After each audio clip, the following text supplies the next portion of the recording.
Let's move on to what's trending. Do you feel stuck at work? Forbes explores how to break free from past experiences that shape our present success or lack thereof. We're going to break down these tips with Ryan. So, Ryan, the first one is check your childhood baggage. Wow, do you think our childhood baggage really impacts our work lives now? And how do we stop that?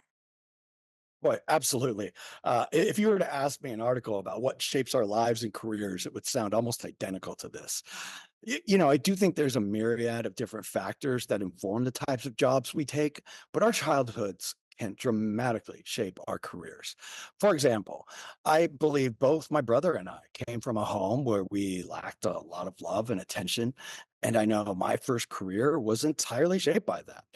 Instinctively, at a young age, I made as many friends as I could, and I also wanted to show people a good time.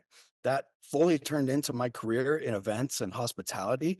And when it came to my brother, I actually believe he turned to acting to get that added validation and attention as well. Hmm. All right. So we got to really be aware of those childhood patterns, and that we don't bring it into our jobs today. At least the parts that we are not that productive. So the Sure. Yeah. uh-huh. No, go ahead. Uh, we can turn, some of our childhood traumas into purpose.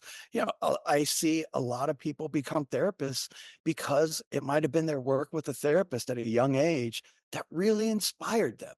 And, so there is something to be said for working on your childhood baggage, but it's often those same traumas or, that grief that can be turned in to our greatest purpose a lot of times. Yep, I love that quote, turning pain into power. So Sure. Yeah. the next point was that optimism may change your life. So, how do we cultivate more of that? It seems like some people are naturally more optimistic, but can, the rest of us cultivate it? Sure, that is really important, and something I kind of reflected on a bit when reading this piece was, while I believe that we might have been lacking, in maybe support or attention, I think we really were instilled with a lot of hope, a lot of, belief and optimism that we could kind of accomplish maybe whatever it was that we put our minds to it. And so this is really something I work hard with on clients, especially at the beginning of sessions, or maybe the beginning of our work, because I think there's just a lot to be said about hope and optimism in the first place. I think they really empower us. And without them, there's really not a lot of belief that we can change or that things will get better.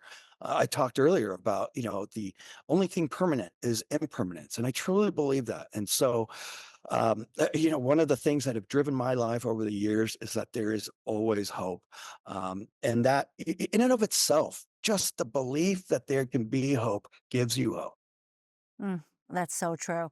I definitely subscribe to that too. Thanks so much, Ryan. Yeah. Thank you for having me.